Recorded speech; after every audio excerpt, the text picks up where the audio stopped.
So what they've done is it's opened our eyes collectively as Black people, not just Black women, but Black men as well. Here's what's really going on in our country. We cannot be dependent on the government. We have to do for ourselves. We have to be self-reliant, self-sufficient, independent. We have to depend on us because nobody is coming to save us but us. And we need each other. So I'm speaking to Black women. I'm not excluding Black men at all. We need each other. We need you Black men too. But my mission, my charge, my goal is to help Black women.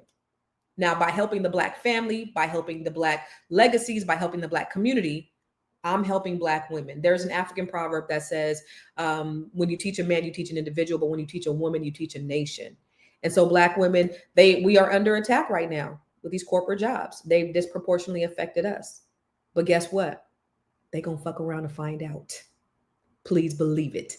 So I just wanted to share that with you. I wanted to encourage and inspire all of you, just to know that, listen, this might be a setback, but you know what the great Willie Jolly said, a setback is a setup for a comeback. And we're going to come back even stronger, and we're going to show even more so how resilient we are. And that's what we've always done. Adversity, it always makes us stronger Black people. Remember, after Reconstruction, when we started building our towns and we started doing all these amazing things, they saw our resilience. So you put resilience, Black resilience, against white mediocrity, and we win all day. It's the reason why they got mad when they were burning down our towns, is because they were mediocre. We were brilliant and resilient. We just got to tap into our brilliance, and we got to come together because we can't do it alone. There's an African proverb that says, if you want to go fast, go alone. But if you want to go far, go together. And the only way we're going to be able to do it is together. So I also do what's called the Net 7 Nation. And the Net 7 Collective is where I coach Black women from all over the country, from all different walks of life. I'm going to bring my good girlfriend, April, up here so we can actually have a discussion. And you know what? Listen. Hey. Hi, what's up, April? Hi. I'm sorry. I was brushing up on my credit score models. Do you have this book here? April, I just got something yesterday. Did you? I did. Do you know that statistics show that if you do not have this book, you're poor? I'm going to the All Black National Convention. I'll be speaking there next week. And so I had to load up on these. And you know what else I didn't have? Was the new version of Keeping Score. Wait, where is it? Oh, I just updated my new Keeping Score credit book.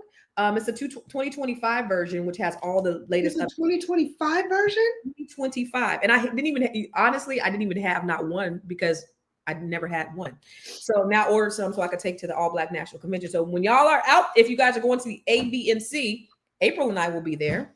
And make sure you pick up. Oh, that's the old Keeping Score. I have the old Keeping Score. Listen, as long as I'm keeping score, honey, my scores are in. Amen. Amen. In, up, around, through. But I was just sharing with them, April, about, Black businesses or Black women and all the things that all the things. Oh, I did it right? No. You sound very much like, what's her name? Call me now. For a free reading. For a free reading. April doesn't like my Jamaican accent. Call me now for a free reading. $2 for the first minute, $45 each additional minute. For free. April doesn't like my accent. April thinks just because she's married to a Jamaican, just because she knows how to do dance hall and she knows all the little lyrics to all of the reggae shit that she has, like. Let me make this clear. Honey. I do not know all the lyrics. Lord Jesus. On the accents. But the other day I was saying, when you go to a they said there's like little memes and jokes that says, if you go to a Caribbean restaurant and they aren't rude, exit immediately. So they say, we don't have that. If they have food, don't eat there. Okay. You're like, wait. If they ain't ran out. Do you have any oxtail? Yeah. Oh, nah.